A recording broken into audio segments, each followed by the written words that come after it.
Amara Bennett sat quietly in seat 1A. Then a white woman appeared in the aisle, staring down at her with a look that made it clear she didn't belong. Within minutes, the demands started. Move to the back. Make room for someone who deserved it more. When Amara refused, the crew caved under pressure. Crying and alone in economy, she made a single call mid-flight to the one person who would never let injustice stand. They thought they could get away with it. They thought no one important would care. But this time, they underestimated who was watching and what was coming. Before we go any further, comment where in the world you are watching from, and make sure to subscribe because tomorrow's story is one you don't want to miss. Amara Bennett sat tucked into seat 1A, her small frame dwarfed by the wide leather cushions and gleaming armrests that mark the difference between ordinary and extraordinary. She ran her hand slowly along the polished surface of the fold-out table,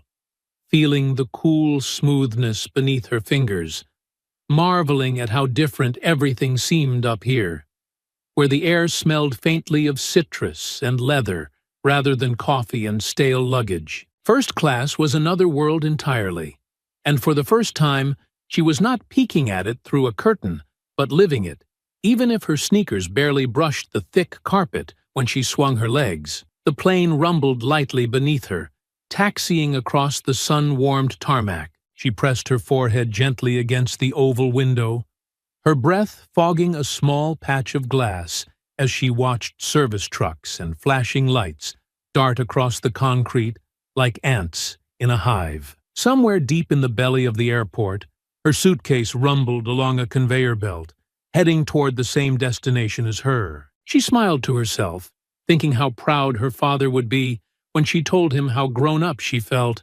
handling her first solo flight with the kind of cool confidence he always said would take her farther than anything else. The seatbelt clicked snugly around her waist, the weight of it making her feel anchored, important somehow. She adjusted the small pink backpack nestled at her feet, pulling out the neatly folded note her father had tucked inside that morning. His handwriting, strong and even, sprawled across the lined paper. "Proud of you, Princess. Remember who you are. You deserve every good thing." She read it twice, the words sinking into her chest and warming her like sunlight. Folding it carefully, she tucked it back into the outer pocket of her bag, locking a piece of him inside to carry with her. The flight attendants moved briskly up and down the aisle, their smiles bright but mechanical, hands fluttering over seatbelts and life vests as they recited instructions in calm, practiced voices. Amara followed along obediently, though she had already watched the safety video twice that morning in her excitement. Around her, passengers in crisp suits and designer sweaters adjusted their watches, tapped at tablets, and murmured into sleek earbuds. A few glanced her way.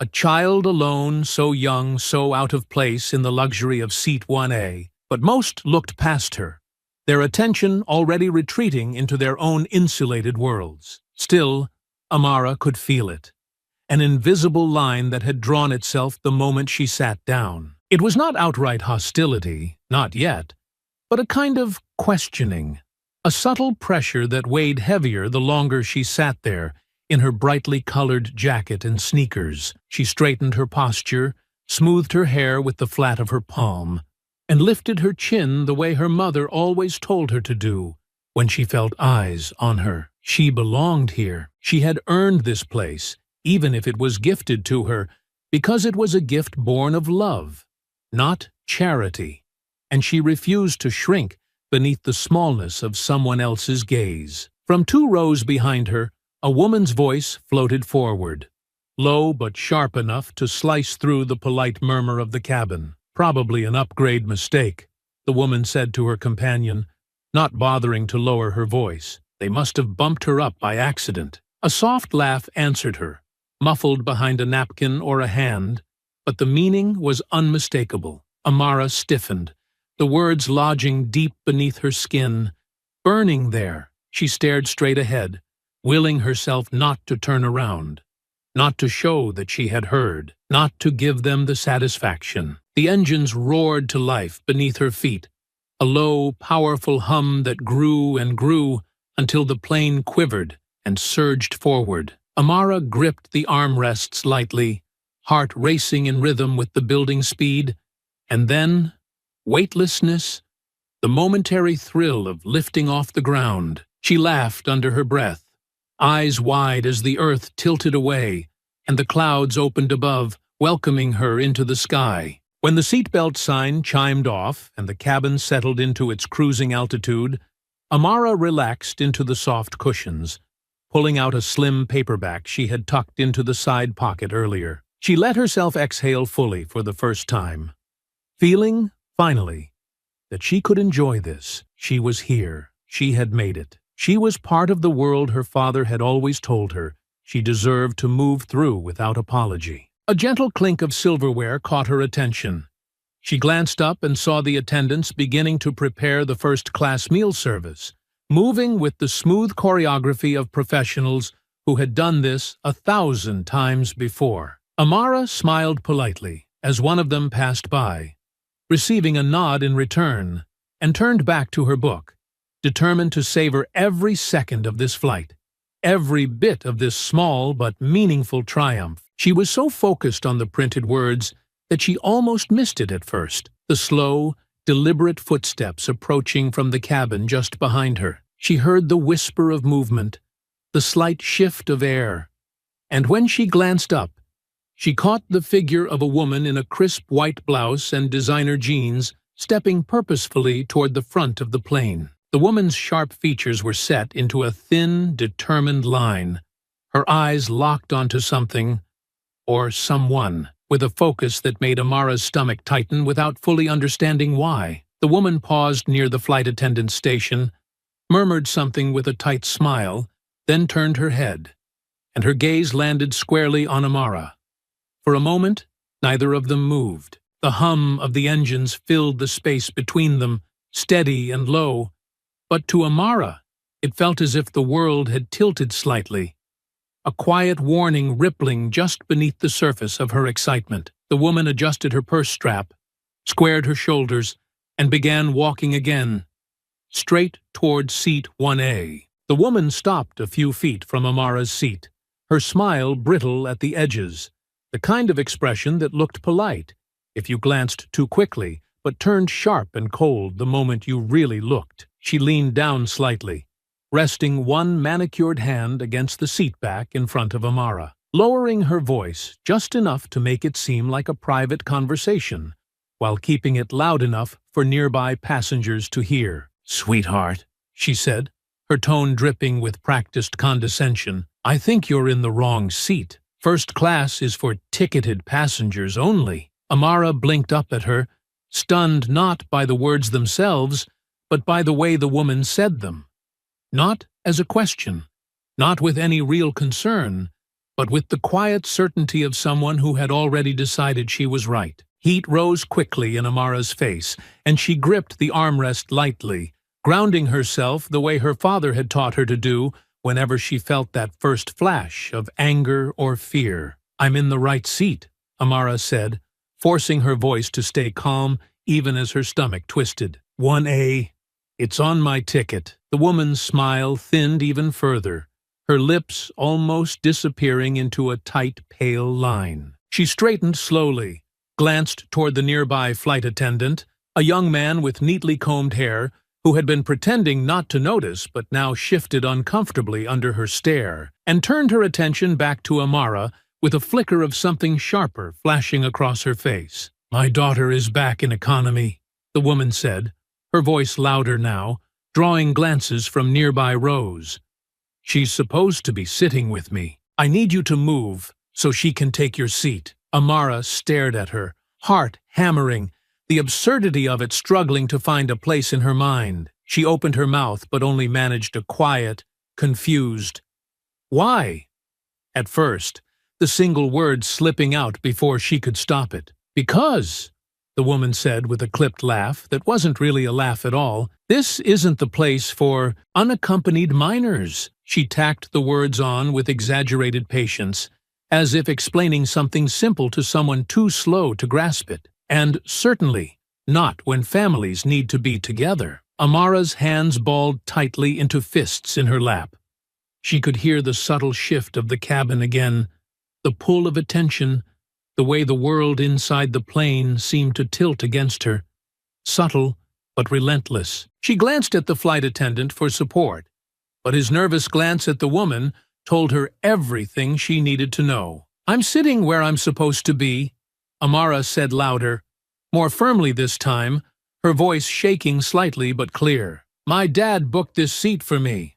I have a boarding pass." The woman's eyebrows lifted in a performance of disbelief so exaggerated it almost looked theatrical. She turned slightly toward the surrounding passengers, as if inviting them to join in her outrage. "This is ridiculous," she said, half to Amara and half to the growing audience. "First-class seats aren't for children flying alone, especially when someone paid for 2 seats together. I'm sure she's just confused." Amara shook her head firmly. "No, I'm not confused. This is my seat." The flight attendant finally edged closer, his hands wringing together, his voice wobbling under the tension. "Maybe we can find a solution," he offered weakly, already glancing toward the back of the plane as if planning her removal. "No," Amara said, louder now, her chest burning. "I'm not moving. My dad bought this seat. I'm not going anywhere." Passengers around them shifted again, some staring openly now, others pretending to read magazines or fiddle with their phones. But all of them tuned into the conflict. A few exchanged glances, some sympathetic, others dismissive. But no one spoke up. No one challenged the woman who loomed over a child fighting for the seat she had every right to claim. The woman's smile sharpened, her patience wearing thin. "Listen, honey," she said, leaning closer, voice dropping to a sharp whisper. "You can either move now, or you can make this very uncomfortable for yourself." Amara recoiled slightly, her heart pounding so hard she could feel it in her throat. She opened her mouth to argue again, to insist, to fight harder. But before she could find the words, another attendant, older and wearing a seniority pin, arrived, her posture already stiff with impatience. "What's the problem?" the woman snapped briskly. The story was quickly, sloppily explained. And before Amara could even show her ticket, before she could defend herself one more time, the older attendant's decision came down like a hammer. "Miss, if you could just move back to coach for now," she said, her voice clipped and final, full of the kind of authority that didn't invite argument. "We'll sort it out later. Thank you for cooperating." Amara gripped the armrests so tightly her knuckles turned white. "You're not even looking at my ticket," she said, her voice rising in disbelief, frustration, and humiliation surging together into something that shook the edge of her composure. "I didn't do anything wrong. This is my seat." The attendant frowned, clearly seeing Amara's refusal not as a defense of her rights, but as a disturbance to be handled quickly and quietly. Passengers continued to watch, silent, complicit, their gazes pricking like tiny needles against Amara's skin. "We need you to move," the attendant said again, colder now, her patience evaporating. "Or we'll have to involve the captain." For a second longer, Amara stayed frozen, battling the overwhelming urge to stay planted where she was, to defy them all and refuse to be pushed out. Her chest heaved with the effort of it, her whole body trembling.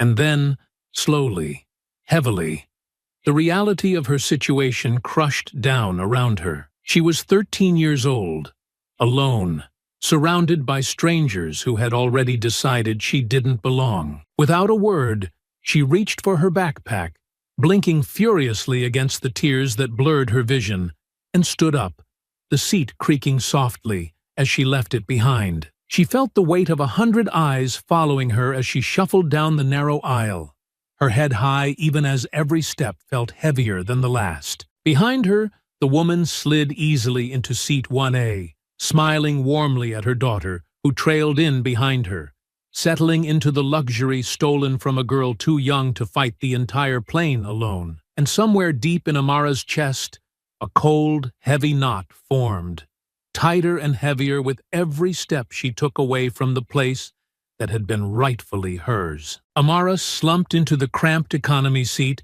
near the back of the plane, squeezing herself against the window as if trying to disappear into it. The space felt smaller somehow, the air heavier, thicker, every breath scraping painfully at her chest. She kept her head turned sharply toward the window, blinking hard, fighting the tears that welled and spilled faster than she could catch them. She pressed the sleeve of her jacket to her face, trying to wipe them away before anyone could see. But it was no use. The humiliation clung to her, hot and suffocating, and the more she tried to force it down, the harder it pushed back, building until her shoulders trembled against her will. The dull murmur of conversation floated around her, passengers chatting, laughing, the clink of drink carts moving lazily through the aisle, but none of it seemed real.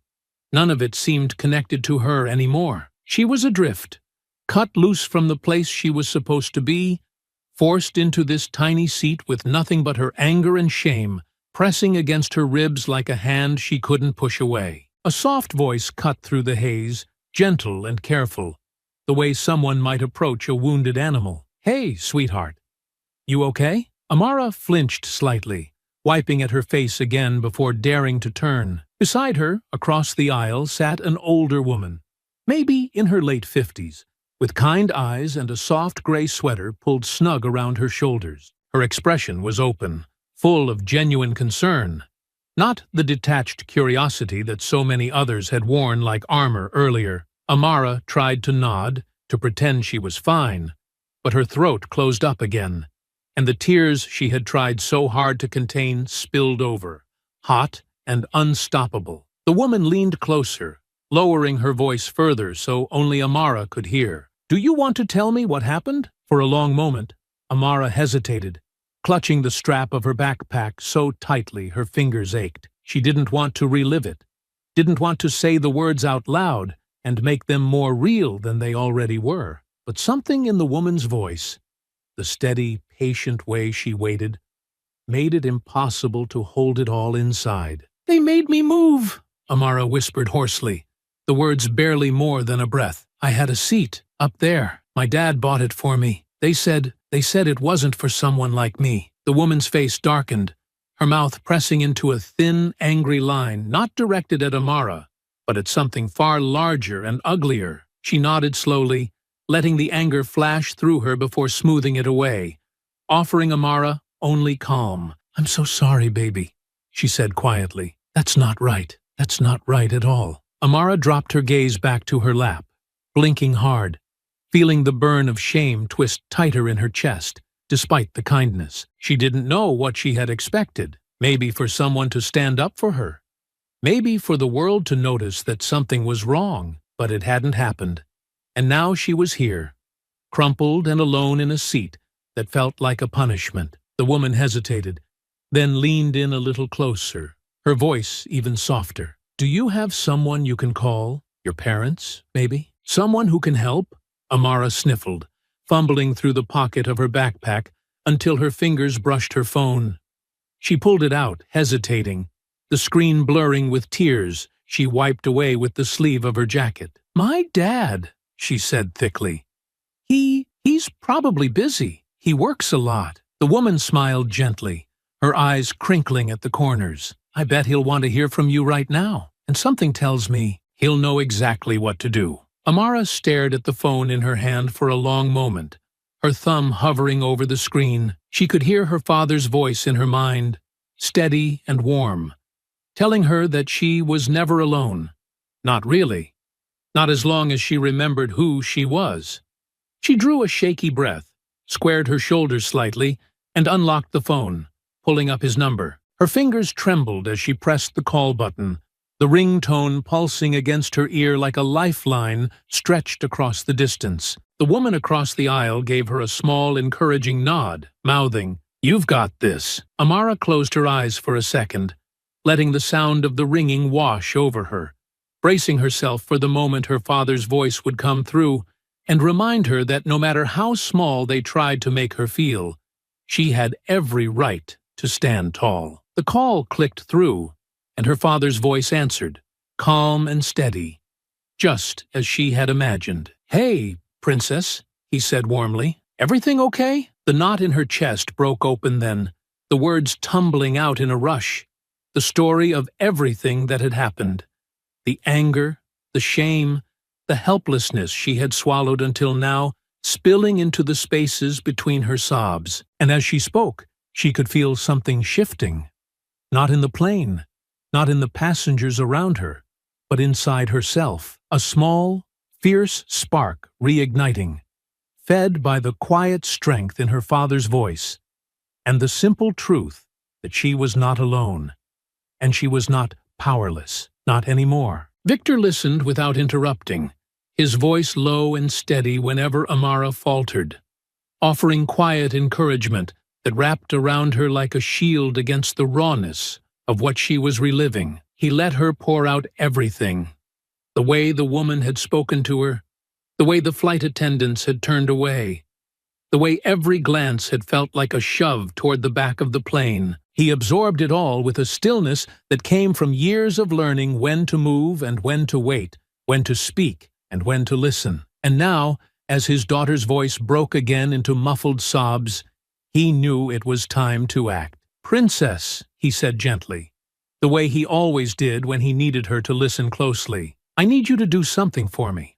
All right?" Amara nodded, even though he couldn't see her, clutching the phone tighter against her ear, as if afraid that letting go would leave her adrift again. "I need you to breathe," he said softly. "In through your nose, slow and deep. Hold it. Let it out. Again." She obeyed, shakily at first, but steadier with the second breath, the third. The burning behind her eyes eased slightly, the tightness in her chest loosening just enough for her to lift her head and sit a little straighter in the narrow seat. "Good girl," Victor murmured, pride threading through his voice like a warm undercurrent. "Now listen, you did nothing wrong. You hear me? Nothing. And I'm going to fix this. You just stay calm for me. Can you do that?" "Yes, Daddy," she whispered, her voice small but determined. "Good," he said again, and something in the tone of that word, the firm finality of it, told her that whatever was about to happen was already bigger than anything she could see from her tiny window seat at the back of the plane. Victor shifted his phone slightly, putting her on speaker as he moved smoothly through his office, the leather soles of his shoes soundless against the polished floor. Outside his wide glass windows, the city skyline gleamed under the midday sun, but his focus was absolute, narrowed down to one thing: his daughter, sitting alone and wronged 6 miles above the ground. He pressed a single button on his office landline, the call instantly routing to his executive assistant, Marcy, who answered before the second ring. "Yes, sir? I need a full flight manifest for Flight 473, he said, his voice calm but edged with a precision that made Marcy immediately sit up straighter at her desk. "Now, I also want the names of the flight crew, the supervisor on board, and the passengers seated in rows 1 through 3. "Understood," Marcy said crisply. "It'll be in your inbox in 2 minutes." He didn't wait for confirmation. His mind was already moving, calculating, strategizing. He dialed a second line, internal operations this time, reaching the director of in-flight services directly. "This is Victor Bennett," he said, skipping the usual pleasantries. "I need a message relayed to the captain of Flight 473 immediately. No interventions without executive review. All staff interactions from this point forward are to be logged. Do you understand?" There was a slight hesitation on the other end, the shock of realizing exactly who was calling, and then a rush of agreement, the clatter of someone scrambling to follow orders they knew better than to question. Victor ended the call without another word, switching back to his cell where Amara waited quietly, the faint sound of the airplane humming behind her. "Still with me, princess?" he asked, his voice softening again. "Yes," she said, a little stronger now. "Good. Now listen. You just stay in your seat. Stay calm. Keep your head up. Nothing else is going to happen until we land. And when we do, I'll be there." A tiny breath hitched in her throat, not a sob this time, but something lighter, almost a laugh choked off by the enormity of relief. The kind of laugh that came when the weight of the world had been pressing down so hard you forgot what it felt like to breathe without pain. "Okay," she whispered, the smallest thread of hope winding through the word. He smiled slightly, even though she couldn't see him, a smile that didn't quite reach his eyes because his mind was already turning again, already charting the next moves, already preparing to meet the people who had dared to treat his daughter like she was less than what she was. "I'll see you soon," he said, his voice a promise wrapped in steel. "Okay," she said again, clutching the phone to her chest for a moment after the call ended, drawing strength from the steady thrum of her father's confidence as if it were something she could hold in her hands. Across the aisle, the older woman who had urged her to call gave her a small, approving nod, her eyes warm with something that looked a lot like pride. And for the first time since the beginning of this awful, spiraling mess, Amara felt the smallest flicker of something fierce and solid spark back to life inside her.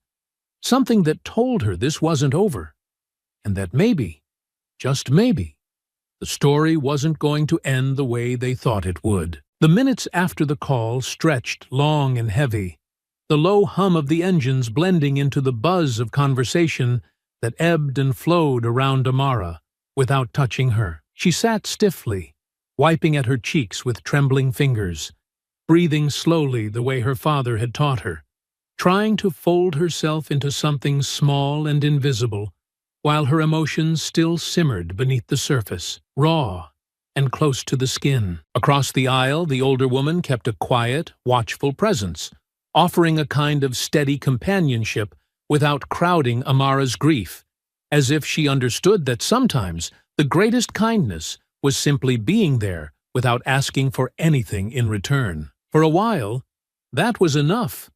The steadiness, the knowledge that her father was moving mountains she could not yet see, but the peace was short-lived. A shadow fell across Amara's row, and when she looked up, she saw the senior flight attendant standing over her, arms folded tightly across her chest, her mouth pinched in a tight, disapproving line. Her uniform, once polished and crisp, now seemed stiff and cold, an extension of the authority she wore like armor. "You need to calm down, young lady," the woman said sharply, her voice low enough to pretend at privacy, but edged with enough steel that it cut clean through the hum of the cabin. "Your crying is making other passengers uncomfortable." The words hit Amara harder than she could have prepared for. A fresh slap of humiliation that sent a hot rush of anger rising beneath her skin. She opened her mouth, struggling to find something, anything, to say in response.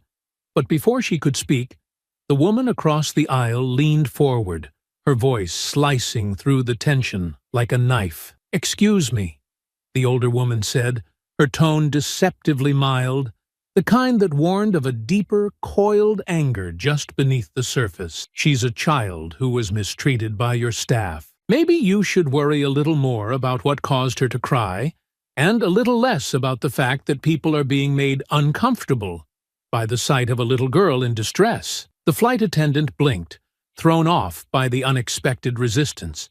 She straightened slightly, lifting her chin with the brittle authority of someone unaccustomed to being challenged. "Ma'am, I need you to lower your voice," she said sharply. "We're trying to maintain a peaceful environment." The older woman let out a soft, incredulous laugh, not loud, but sharp enough that several nearby passengers turned to look. "Peaceful?" she repeated, her voice cool and biting. "You allowed a paying passenger to be bullied out of her seat by another customer. And now you want to lecture a child about disturbing the peace? How dare you?" The attendant flushed, a quick, ugly red blooming across her cheeks, and for a brief moment she looked as if she might argue, might push back harder, but something in the older woman's gaze stopped her. Something unflinching, something that said, "Try it," and promised it would not end the way she wanted. "I suggest you walk away," the older woman said quietly, her voice dropping to a low, dangerous calm. "Before you make an even bigger mistake than you already have." The flight attendant hesitated, clearly weighing her options, the attention of too many passengers now fixed on the confrontation, their curiosity sharpened into judgment. With a stiff nod, she turned on her heel and marched away, her back rigid, her steps clipped and angry. Amara sat frozen for a moment, still stunned by how quickly the tide had shifted, how the woman who had sat silently beside her had become a shield against the storm she had been too small to fight off alone. She turned toward her, blinking back the fresh sting in her eyes, not from shame this time, but from the overwhelming rush of gratitude. "Thank you," she whispered, her voice thick with emotion. The older woman softened, her sternness melting into a small, warm smile. "You don't have to thank me, sweetheart," she said gently.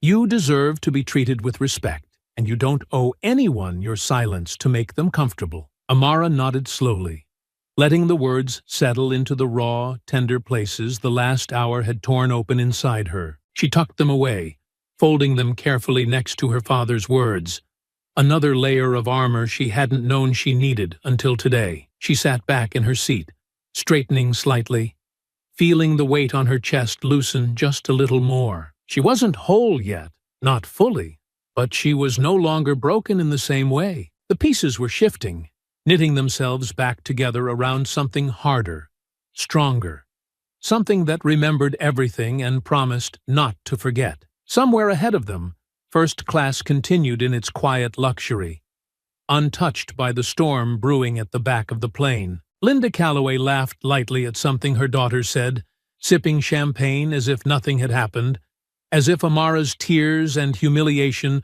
were nothing more than a temporary inconvenience best forgotten before the next course was served. But Amara knew better now. She knew it wasn't over. She knew the real storm was waiting at the gate, standing tall in a tailored suit with fire in his heart, and her name written across his every intention. And when the wheels touched down and the doors opened, the reckoning would begin. The plane droned steadily onward, carving its invisible path through the sky. But beneath the surface, something had shifted. It was subtle at first, a stiffness in the flight attendants' movements, the way their smiles slipped a fraction too quickly, the way their eyes darted toward the cabin phone whenever it rang. The illusion of normalcy strained at the seams, stretched thin by the quiet, invisible pressure building behind the scenes. In the back row of economy, Amara sat still and watchful, no longer crying, her face set in careful neutrality as she clutched her phone in her lap, the screen still lit with the last message from her father. "Landing soon. Stay strong, princess. I'm here." She didn't know exactly what he had done or how far his reach would stretch before the wheels even touched down, but she trusted him the way she trusted the sky to hold the plane aloft. Somewhere up there, above all the polished uniforms and false smiles, above the unspoken rules about who belonged where, her father was moving quietly and surely, pulling levers she couldn't even see yet. Near the front of the plane, the senior flight attendant, the one who had scolded her for crying, huddled briefly with a second attendant by the service galley, their heads bent low, voices tense but hurried. Amara couldn't hear the words, but she saw the way their bodies angled sharply inward, the way the second attendant's eyes widened slightly before darting back toward the economy cabin. Another flight attendant passed through the aisles more briskly now, checking seatbelts and tray tables, his polite murmurings clipped and distracted. A soft crackle of the cabin phone interrupted the low buzz of conversation, and this time, when the attendant answered, his hand tightened slightly around the handset, his shoulders stiffening before he hastily replaced it and disappeared into the forward galley. Passengers began to notice the tension, too. Conversations lowered, heads tilted subtly toward the aisles, the normal cocoon of disinterest thinning into something more curious, more alert. They didn't know what was happening yet, but they could feel it. A shift in the air, a heaviness that hung just beneath the hum of the engines. Linda Calloway, oblivious or willfully ignorant, reclined comfortably in seat 1A, her voice carrying lightly over the first-class cabin as she chatted with her daughter. Her laughter, sharp and bright, felt jarring against the growing tightness around her, like the clang of silverware dropped in a silent church. A few rows back, another passenger glanced up from his tablet, frowning faintly at the sudden increase in cabin crew movement, the whispered conferences, the tightened faces. People who had once looked toward Amara with vague disinterest now shifted uneasily in their seats, casting occasional glances back toward the economy section, as if searching for the source of the disturbance they could feel, but not name. Amara watched it all through lowered lashes, her heart a slow, steady drumbeat in her chest. She felt the power of it building around her. Not loud, not explosive, but sure and deliberate, like a tide pulling back before a wave. She knew instinctively that her father's hands were on the levers now, not to create a scene, but to make sure that when the truth came crashing down, it would leave no room for denial or escape. Somewhere near the cockpit, the captain himself had been briefed, a quiet conversation, a clipped acknowledgement. And now he sat with his jaw set and his eyes hard, reviewing the passenger manifest with a growing sense of dread. He understood the gravity of the situation better than anyone else on board, understood the consequences waiting on the ground if things were not handled exactly right. The attendants moved faster now, preparing the cabin for landing, but their usual easy professionalism had frayed, their hands fumbling slightly with seatbelt checks and trash collection. The cheerful pretense of service had vanished, replaced with something raw and mechanical, a race against the inevitable. As the plane began its slow descent, the seatbelt signs flickering to life with a soft chime, the tension coiled tighter, threading through every row, every whisper, every sideways glance. Amara sat still through it all, her hands folded neatly in her lap, her gaze steady out the window. Below them, the world grew clearer, ribbons of highways, patches of suburban sprawl, the jagged silver lines of rivers cutting through the earth like veins. And waiting somewhere beyond that, standing tall at the arrival gate, was the man they had underestimated. Victor Bennett did not need to raise his voice to make the walls tremble.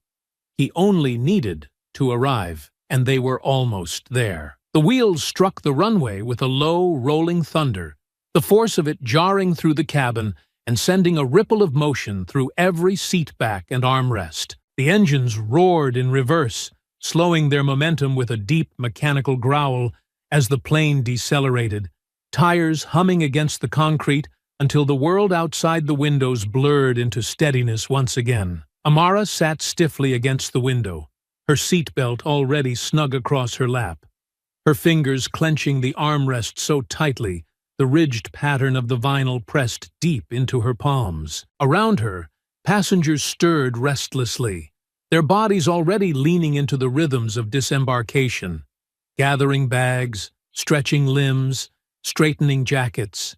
But a thick current of tension still pulsed just beneath the surface, more palpable now, more visible in the darting glances, the quickened movements, the unspoken awareness that something was about to happen. The captain's voice crackled over the intercom, smoother than it had been before, but no less clipped, offering the usual mechanical pleasantries about weather conditions, local time, and the welcome to their destination city. But there was no warmth in it, no real sense of conclusion, only the careful, practiced words of a man trying to maintain the facade for a few more minutes until the illusion shattered. Amara kept her head down as the plane taxied toward the terminal, her heart pounding so loudly in her ears it almost drowned out the announcements. She could feel the shifting energies around her, the way the attendants moved down the aisle with forced cheer, offering tight smiles and quick nods to the passengers they passed, but studiously avoiding her row. It didn't matter. She wasn't looking at them anymore. Her focus was narrowing, sharpening toward a single point she knew was waiting just beyond the airplane walls. The plane rolled to a halt at the gate, the familiar ding of the seatbelt sign turning off sparking a flurry of activity as passengers leapt to their feet, wrestling overhead compartments open and jostling for their place in the slow-moving river of bodies inching toward the front. Amara stayed seated, waiting, watching, breathing as deeply as she could manage. And then, through the narrow gap between the heads of the passengers crowding the aisle, she saw him. Victor Bennett stood just beyond the glass wall of the jet bridge, his posture as still and commanding as if he were carved from stone, a tailored navy suit fitting him like armor, his shoulders squared, his expression unreadable. His gaze swept the incoming passengers with a calm precision that made the flight crew fumble their movements, and the gate agents glanced nervously over their shoulders. He didn't wave. He didn't call out.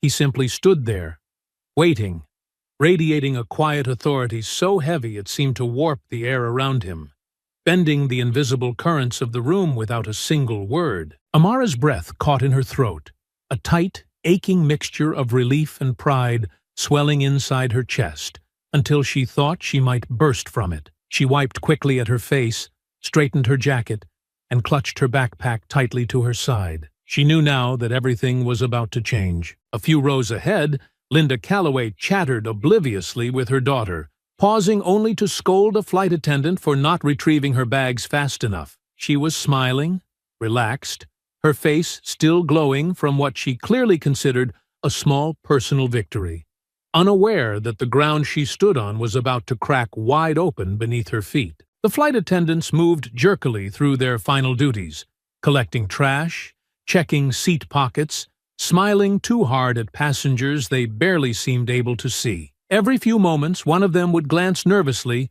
toward the front of the cabin, where the glass wall made Victor's figure impossible to ignore, a looming reminder that there would be no smooth handoff this time, no easy slipping away into the next flight. Passengers began to shuffle forward, the line creeping slowly as people reclaimed their coats and carry-ons, nudging each other gently down the narrow aisle. The closer they got to the front, the thicker the tension grew, the more faces tightened and hands fumbled with zippers and latches. Amara rose quietly from her seat when her row was called to move forward, shouldering her backpack and stepping into the slow march toward the inevitable. Her legs felt strange beneath her, stiff but certain, as if she were moving through water rather than air. But she did not falter, did not stumble. As she moved closer to the front of the plane, the rows thinned and Victor's figure sharpened in her view. Solid, unmoving. The steady point she had needed in the middle of everything that had tried to unmake her. Linda Calloway and her daughter gathered their belongings ahead of her, still laughing softly, still oblivious, still wrapped in the comfortable certainty that the world was tilted in their favor. The final few feet between Amara and the door stretched out long and slow, each step a drumbeat, each breath a quiet reminder that she was not the one who needed to hang her head. And as she crossed the threshold, stepping into the jet bridge and into the charged space where her father stood waiting, the world shifted again, not in a lurching, violent way, but in a slow, undeniable pull, like the tide returning to claim what had always been its own. Victor's eyes found hers instantly, his face softening only slightly as he reached out and gently rested a hand on her shoulder, grounding her, steadying her. "You're okay now," he said quietly. A simple statement, not a question. Amara nodded, the last of her fear sliding away under the weight of his presence, leaving only the bright, fierce core of herself shining clean and whole once again. And just behind them, still laughing, still unknowing, Linda Calloway stepped off the plane and into the reckoning that was waiting with open arms. Linda Calloway stepped off the plane with the same careless grace she had carried all flight, her hand adjusting the strap of her expensive leather purse, her daughter trailing behind her, with a tablet tucked under one arm and a glazed look of exhaustion. Linda's eyes flicked briefly over the small cluster of airline employees gathered at the gate. A gate supervisor, 2 attendants, a man in an operations jacket, but she paid them little mind, offering only the barest smile as she steered her daughter toward the terminal. She barely noticed Victor standing just a few paces away, dressed sharply in a navy suit, polished shoes planted firmly against the speckled carpet. His presence too still, too heavy to belong to a mere bystander. She registered him only as an obstacle to be stepped around, someone else's problem. Certainly not hers, until he spoke. "Mrs. Calloway," Victor said, his voice smooth and level, not loud but carrying easily through the open space, threading through the idle chatter of passengers, disembarking and slicing cleanly into the low murmur of airport noise. Linda turned automatically at the sound of her name, her expression briefly confused, then cautiously polite. She blinked at him, scanning for a name tag, some identifier of staff rank, already preparing herself to unleash a complaint about the boarding chaos or the slow baggage retrieval. Instead, she found nothing but the weight of his gaze, steady and unmoving, a mirror she was not prepared to face. "Yes?" she said, her voice sharpened slightly by habit, the instinctive demand for service stitched into every syllable. Victor stepped forward once, closing the small distance between them with measured calm. Amara stood just behind him,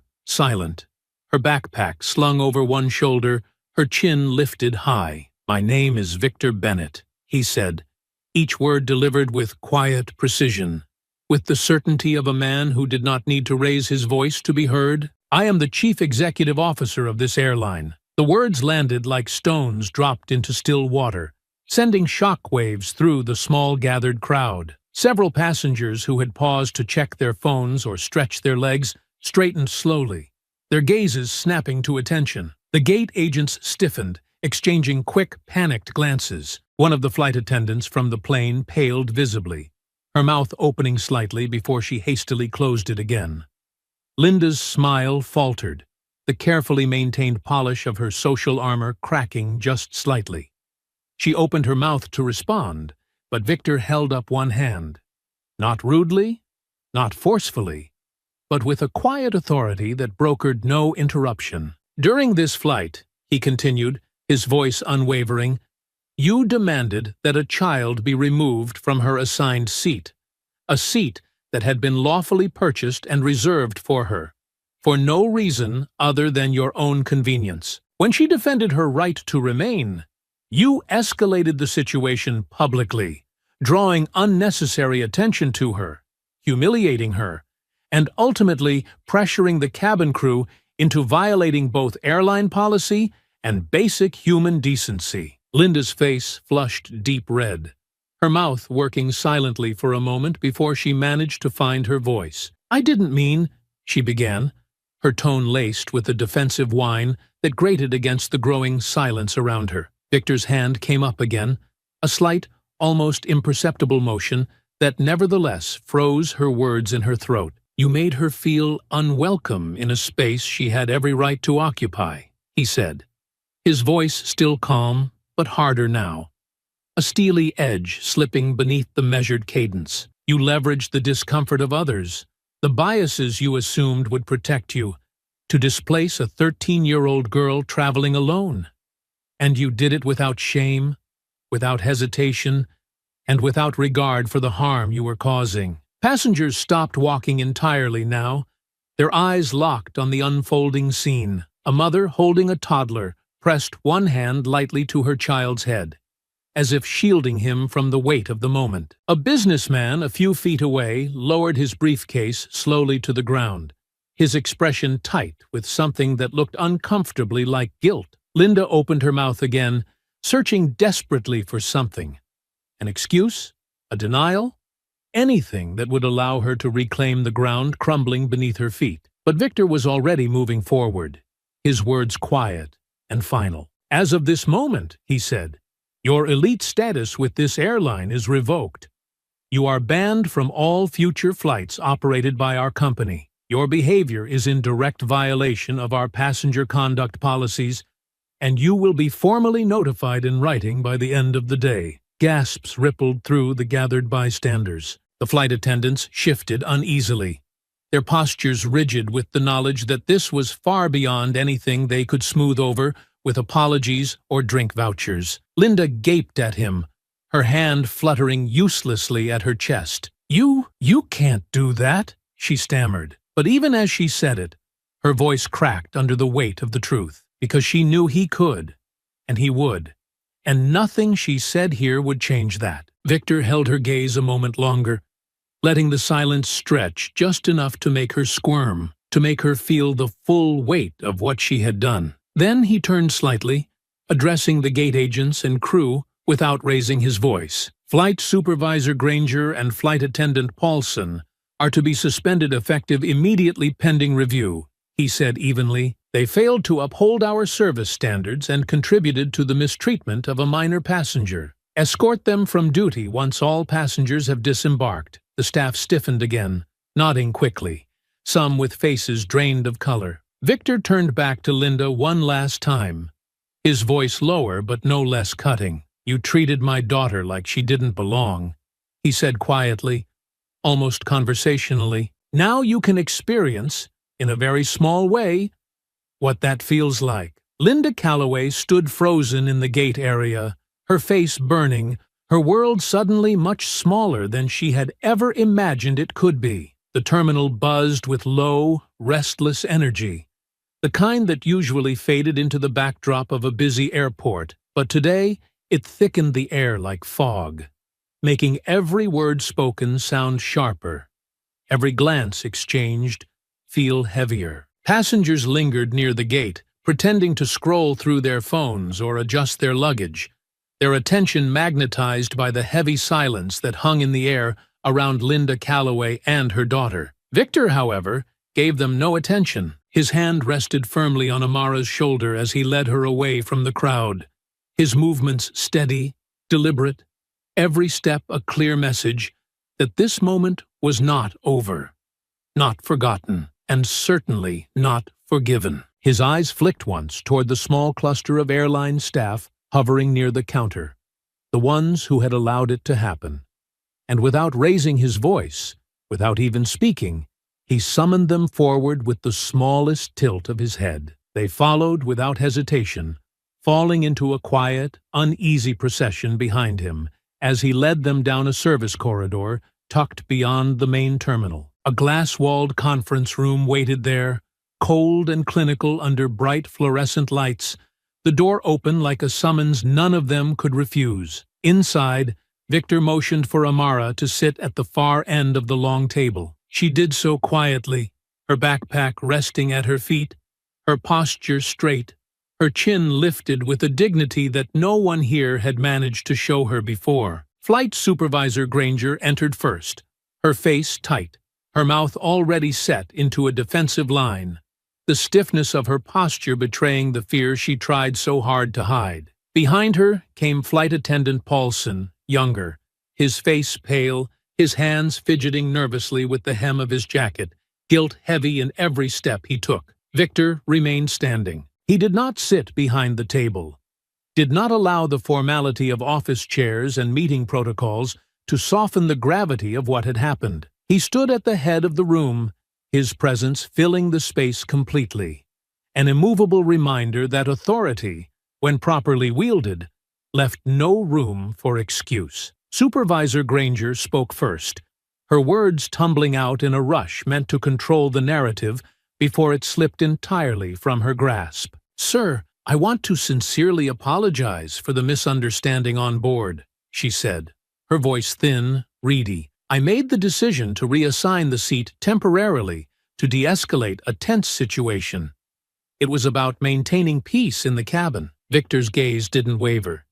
He let her speak, let her twist herself in her own weak justifications until she faltered under the weight of his silence. "And what," he said finally, his voice quiet but edged with steel, "was the source of that tension?" Granger blinked, thrown off by the directness of the question. "The passenger from economy," she said slowly, choosing her words with painful care, "was very upset about being separated from her daughter." And instead of addressing her inappropriate behavior, Victor said, each word deliberate, slicing neatly through her excuses, "You decided the best solution was to move a minor, my daughter, from her lawfully assigned seat, without verifying the full facts, without even checking her boarding pass. Granger opened her mouth, then closed it again, her shoulders sagging slightly. Victor turned his gaze to Paulson, who flinched but did not look away. "You were present," Victor said, his voice a shade softer now but no less firm. "You saw what was happening. Why did you not intervene?" Paulson swallowed hard, his voice shaking slightly when he answered. I tried," he said, shame coloring every word. "I hesitated. I thought Supervisor Granger had it under control. I didn't know what to do." Victor studied him for a long moment, and in that silence, the distinction became clear. Paulson had failed through weakness, not malice. His guilt was real, and though it did not erase the harm done, it separated him from the woman who had actively chosen convenience over decency. "You failed to protect her," Victor said, his voice even but unyielding. "But you will be given a chance to make it right. You will be placed on probation. You will undergo mandatory retraining. And you will spend the next 6 months assigned to our new internal passenger advocacy program, where you will learn, firsthand, what it means to stand up for what is right even when it is uncomfortable." Paulson nodded quickly, his relief obvious, though tempered by the shame he still wore like a second uniform. Victor turned back to Granger, his expression hardening again. "You," he said, "are suspended effective immediately. Your failure was not hesitation, it was willful. You sided with prejudice. You punished a child for the entitlement of another adult, and you did it with the full weight of your authority. There is no room for that here." Granger's face twisted as if she wanted to argue, to plead, to spin the narrative in some desperate last-minute bid for sympathy. But one look at Victor's face, calm, unmovable, final, silenced whatever protest might have formed. "You will surrender your identification badge and uniform before you leave this building," Victor said. "You will be escorted from the premises. Further disciplinary actions will be determined following a full review." The air in the room seemed to thin, pressing against the glass walls, making every breath feel harder than the last. Granger's shoulders sagged under the weight of it, her hands trembling as she nodded stiffly, unable to meet Victor's gaze. Without another word, Victor turned back to Amara, his expression softening only for her. He reached out, resting a warm, steady hand on her shoulder once more. "Let's go, Princess," he said, his voice gentler now, a quiet promise woven through the words. Amara rose, lifting her backpack, and together they left the room, stepping back into the terminal where the world, curious, watchful, hungry for the truth, waited just beyond the glass walls. Behind them, Supervisor Granger slumped into a chair, her future unraveling before her, while Paulson stood frozen by the door, the consequences of weakness weighing heavy on his young shoulders. And beyond the gate, the first tremors of a much larger reckoning had already begun to ripple outward. Impossible to stop now, impossible to silence. The world outside the glass-walled meeting room did not stand still to wait for the pieces to fall neatly into place. It moved as it always did, fast, relentless, impatient, and by the time Victor and Amara rejoined the main flow of the terminal, the first ripples had already started to spread. Passengers who had witnessed the confrontation were no longer content to whisper quietly among themselves. Screens glowed in every direction as video after video uploaded to social media platforms, capturing fragments of Linda Calloway's humiliation, the sharp, even voice of Victor Bennett cutting through the terminal noise, the stunned silence that had followed his calm, deliberate revelations. The first posts appeared within minutes. Blurry clips taken from phones, hastily captioned with phrases like, "Entitled passenger gets public smackdown by airline CEO," and "First-class justice served cold." Then came clearer videos, better angles, passengers tagging local news outlets, influencers amplifying the story with commentary, their followers flooding comment sections with outrage and applause. By the time Victor and Amara reached the black SUV waiting at the curb, driven by a quiet, stone-faced security officer, the story had broken wide open. Notifications exploded across Victor's phone.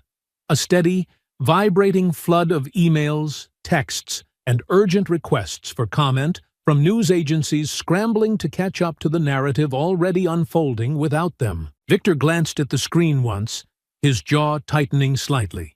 But he made no move to answer any of the calls. He had no intention of rushing to control the story. He knew better than to chase a wildfire. The truth was already burning its own path, carving through public opinion with the same ruthless clarity he had shown at the gate. Beside him, Amara sat quietly, her backpack hugged to her chest, her face turned toward the window. She was not smiling, but there was a quiet peace in the way she held herself now, a steadiness that spoke louder than any victory dance could.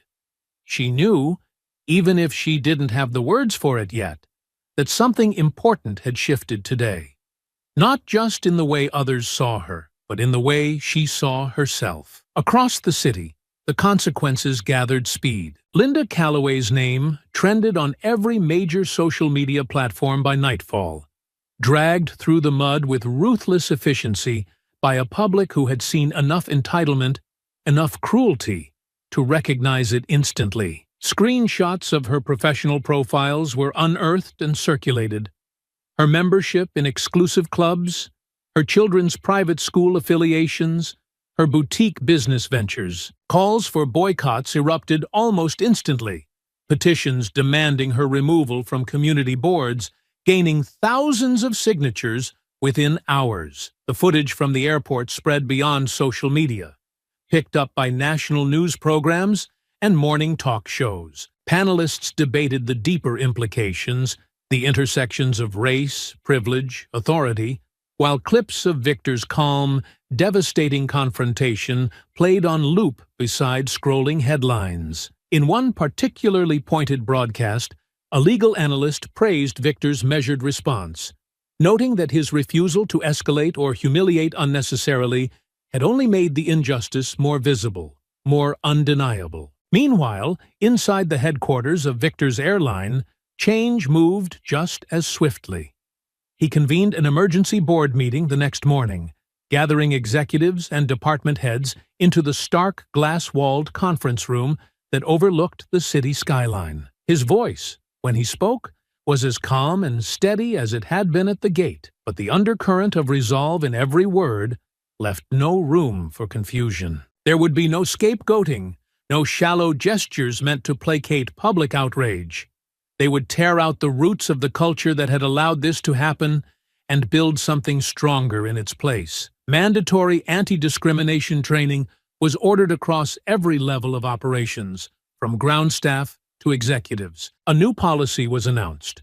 No minor, no matter their background, could be displaced from their assigned seat under any circumstances without direct executive approval. A passenger conduct enforcement division was established, reporting directly to Victor's office, empowered to act swiftly and decisively against any future incidents of bias or discrimination. And most importantly, a new initiative was announced, the Amara Bennett Initiative, a comprehensive program designed to protect and elevate young travelers, ensuring dignity, respect, and support for every child who boarded one of their planes, no matter who they were or where they sat. Victor insisted that Amara's name be attached publicly, not as a symbol of victimhood, but as a beacon of strength, a reminder that change did not come from anger alone, but from standing firm in the face of it. He did not ask for approval. He did not wait for consensus.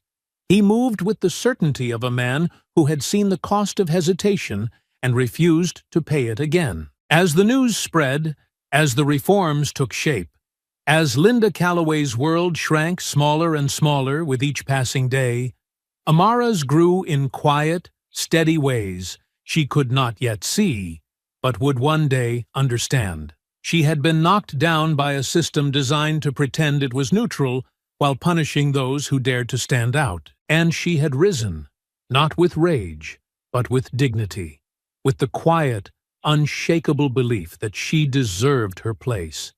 Not because someone granted it to her, but because it had been hers all along. And now, finally, the world was learning to see it too. The days that followed unfolded with a kind of slow, heavy inevitability, as if the entire world had shifted on its axis, and now gravity pulled a little harder on those who had once moved through it unchecked. For Linda Calloway, the collapse began quietly, almost invisibly at first.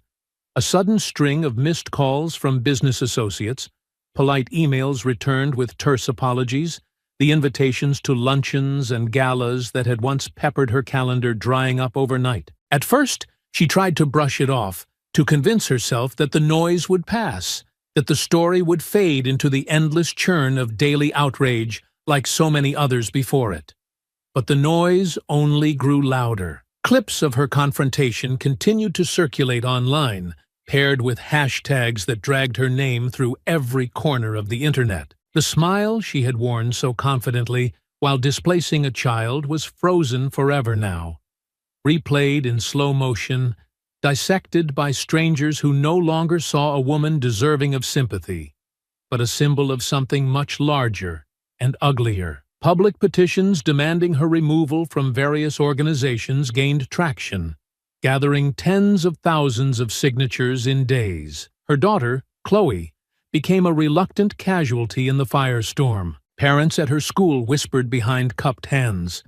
Classmates stared in the hallways, some with curiosity, others with open disdain. The principal, once a friendly ally at board meetings, sent a polite but firm letter suggesting that it might be in the best interests of all involved if Chloe completed the semester elsewhere. Linda's boutique consultancy business faltered, then crumbled entirely, as clients quietly canceled contracts and severed ties, citing reputational concerns too delicate to spell out directly. Banks, insurance agents, country clubs, the invisible network that had once propped her up, withdrew their favors one by one, leaving her scrambling, bewildered, watching helplessly as the foundation she had built her identity upon cracked wide open beneath her feet. And through it all, no apology came. Not because she was too proud, though she was, but because, deep down, Linda Calloway still believed she had been right, still believed that the world owed her a place at the front, that her comfort mattered more than a stranger's dignity. It was that belief, stubborn and unrepentant, that turned her fall from grace into something inevitable and complete. Meanwhile, inside the airline's towering headquarters, the reckoning for Supervisor Granger took a different, but no less final shape. The internal investigation moved swiftly, the facts stacking up with brutal clarity. Recorded statements from passengers, internal crew reports, security footage from the boarding area, all pointed to the same conclusion. Granger had not simply mishandled a tense situation. She had exercised her authority in a way that directly violated company policy and federal guidelines protecting unaccompanied minors. Worse, she had done so without even the barest attempt at due diligence, prioritizing her own ease over a child's right to be treated with fairness and respect.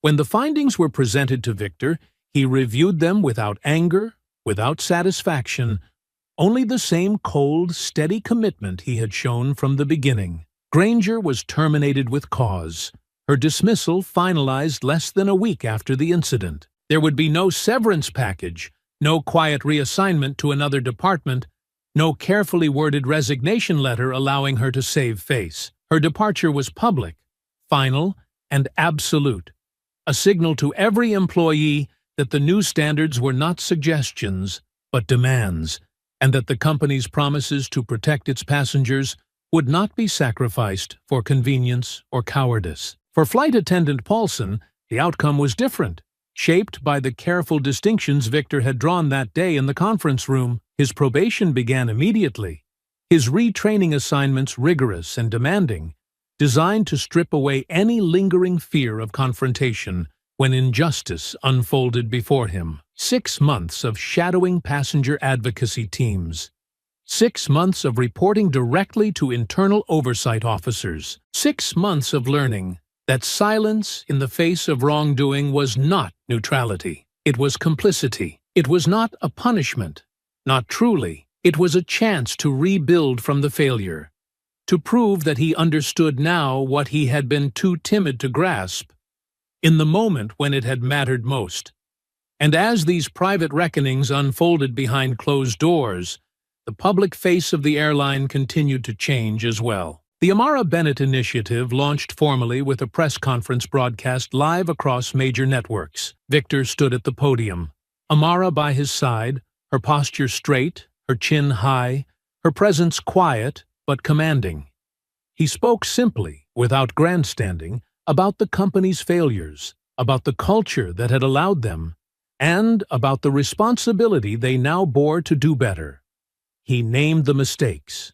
He promised action. And he delivered it, step by step, policy by policy, brick by brick. No more apologies without change. No more tolerance for the quiet, insidious biases that so often went unnamed but left scars all the same. And as the cameras clicked and the reporters scribbled notes, Amara stood there, not as a victim, not as a prop, but as a living reminder that justice was not about vengeance or spectacle. It was about truth made visible, about dignity restored, about making sure the next little girl who boarded a flight alone would never again be made to feel like a mistake in a place she had every right to be. The story was no longer just hers. It belonged to everyone who had ever been told in 100 silent ways that they did not belong.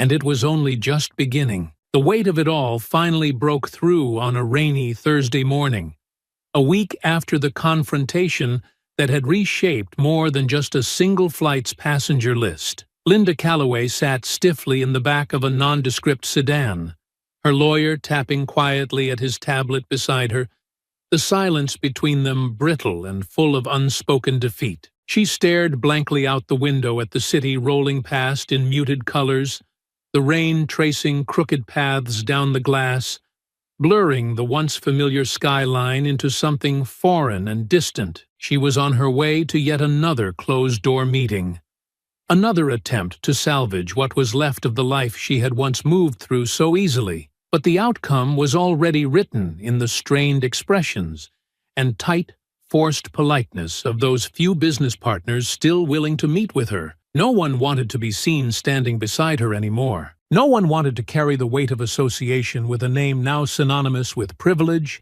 entitlement, and public shame. The organizations she had championed for years had quietly cut ties, some issuing public statements condemning discrimination in all forms, others simply letting her name vanish from their websites without ceremony or explanation. Her daughter's new school accepted her grudgingly, but Chloe moved through its halls like a ghost. A girl carrying a last name that cracked open every room she entered. No lawsuit Linda's lawyer could draft, no spin from the crisis management firm she had hired at great expense, could undo the simple, brutal power of the truth. The world had seen her, had judged her, and had found her wanting. And far from fading, the story had only deepened. A second wave of coverage had begun, not fueled by anger now, but by analysis, by quiet, pointed conversations about the structures that allowed such moments to happen in the first place. Victor's reforms had become a national model for corporate responsibility, lauded not only for their breadth, but for their speed, a rare and powerful admission that saying the right things was never enough without action to back them. Journalists, civil rights leaders, education advocates, they all spoke Amara's name now with reverence, not because she had shouted or fought or demanded the spotlight, but because she had endured with dignity when it would have been so much easier to collapse. And Linda could not run from that. She could not buy her way out of it. She could not explain it away. It was fixed now, a part of her story, a scar carved deep into her reputation, visible to anyone who cared to look. At the same time, inside the headquarters of Victor's airline, the final stages of transformation were falling into place. The Passenger Advocacy Division was already operational, staffed with a team drawn not from corporate lifers, but from a diverse pool of candidates, former educators, community organizers, youth counselors, people who understood that respect was not a policy, but a daily practice. Reports of minor discrimination incidents dropped sharply within the first month, not because the incidents disappeared overnight, but because passengers and staff alike now understood that there were real, immediate consequences for actions once brushed off as misunderstandings or isolated mistakes. Flight crews underwent immersive training sessions, built not around empty slogans, but around role-playing difficult scenarios, learning not just how to avoid mistakes, but how to stand firmly in the moment when it mattered most. And Amara, though shielded from the worst of the media glare, began to find her footing in the new reality, shaped partly by her own quiet courage. Her days returned to something close to normal, but they were different too. Not because she sought attention, but because the respect she encountered now was genuine, hard-earned. Teachers who had once overlooked her in the classroom now listened more carefully when she spoke. Strangers who recognized her name offered smiles, not stares. She carried herself differently too, a little taller, a little more certain. The memory of what she had survived tucked into the spaces between her ribs like a second spine. One afternoon, sitting at the dining room table with her father, Amara found herself staring at a copy of the official letter the airline had sent, announcing the launch of the Amara Bennett Initiative. Her name, printed in clean, strong type, looked different than it did in school awards or on birthday cards. It looked permanent. It looked deserved. Victor watched her quietly, letting her absorb the weight of it in her own time, his presence steady and sure beside her. "You changed things," he said finally, his voice low and proud. "You didn't let them define you. You made them see you for who you are." Amara swallowed past the sudden lump in her throat, her fingers brushing lightly over the paper as if committing the feeling of it to memory. "I just wanted it to stop," she said softly. Victor smiled, a small, knowing thing. "Sometimes," he said, "that's how real change starts." Outside, the rain eased into a light drizzle, the last heavy clouds breaking apart to reveal thin, hesitant shafts of sunlight. Inside, something heavier lifted too, not forgotten, not erased, but carried now with strength rather than sorrow. Amara folded the letter carefully, tucking it into her backpack next to the worn,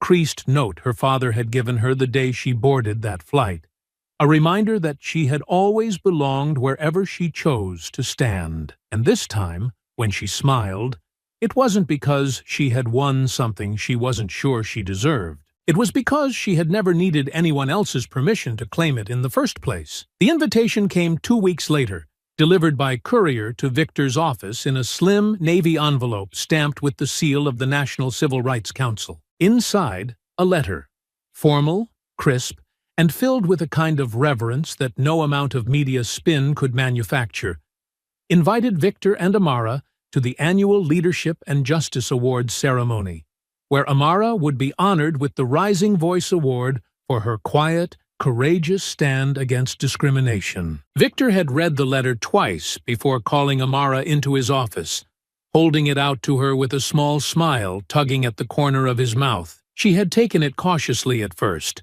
her fingers running over the heavy paper, her eyes scanning the words slowly, carefully, as if she didn't quite trust that they were meant for her. When she finished, she looked up at him, her mouth opening slightly in astonishment. "They want me?" she said, the disbelief clear in her voice. But beneath it, the first flicker of pride blooming into something stronger, something she had earned through fire and endurance. "They want you," Victor said simply, "because you showed them what real courage looks like." The night of the ceremony, the ballroom glittered with polished silverware and low golden lighting, the air filled with the quiet hum of conversation, the clink of glasses, the rustle of fine fabrics. Leaders, activists, educators, and artists moved through the space, all gathered to celebrate those who had carried forward the long, unfinished work of justice. Amara stood near the entrance with Victor, her dress simple but elegant, her hair pulled back neatly, her hands clasped lightly in front of her. She watched the crowd with wide, steady eyes, feeling the pulse of the evening not as something overwhelming, but as something she had a right to stand within, to claim as part of her story. When her name was called, there was no roar of applause, no thunderous standing ovation, not because they did not honor her, but because the moment itself demanded something quieter, something deeper. A kind of collective breath held in reverence as she crossed the room, climbed the short set of steps to the stage, and stood at the podium, her small hands resting lightly on its polished surface. She looked out across the sea of faces, strangers, leaders, legends, and for a moment, the weight of it all pressed against her. The memory of that first flight, of the fear, the humiliation, the terrible loneliness she had felt. But then she remembered her father's hand on her shoulder. She remembered the letter tucked safely in her backpack. She remembered the way the truth had burned through the lies, the way her own dignity had refused to bend, even when everything else had tried to break it. And so, when she spoke, her voice was steady. "I didn't ask for what happened to me," she said, her words clear and measured, carrying easily through the quiet room. "I didn't expect to be standing here. I just wanted to be seen, to be treated with respect, like anyone else. But I learned that sometimes, when you are forced to stand alone, you find out how strong you really are. And when people stand with you, when people refuse to look away, that strength grows." She paused, letting the words settle. "I didn't change the world," she continued, her smile small but real. "But maybe I helped remind it how to see." There was a long, aching moment of stillness, and then the applause rose, not wild, not frantic, but sure and steady. A tide that lifted through the room and wrapped around her like a promise. Victor rose to his feet, his hands coming together slowly, proudly, his heart too full for words. Around him, others followed, not out of obligation, but out of recognition that here stood a young girl who had borne something heavy and transformed it into something beautiful. When Amara stepped down from the stage, Victor was waiting at the bottom of the steps, his arms open. She went to him without hesitation, the pride radiating from both of them, quiet but unbreakable. That night, as they drove home under the soft wash of city lights, Amara leaned her head lightly against the window, the award resting in her lap, her father's hand resting warmly on her shoulder. She knew the road ahead would not always be smooth. She knew there would be other battles, other moments where the world would demand that she prove herself again. But she also knew, deep in her bones, that she had already crossed the hardest part. Not because she had defeated anyone, but because she had refused to be defeated by them. And that would never change. I hope you enjoyed that story. Please share it with your friends, and subscribe so that you do not miss out on the next one. In the meantime, I have handpicked 2 stories for you that I think you will enjoy. Have a great day.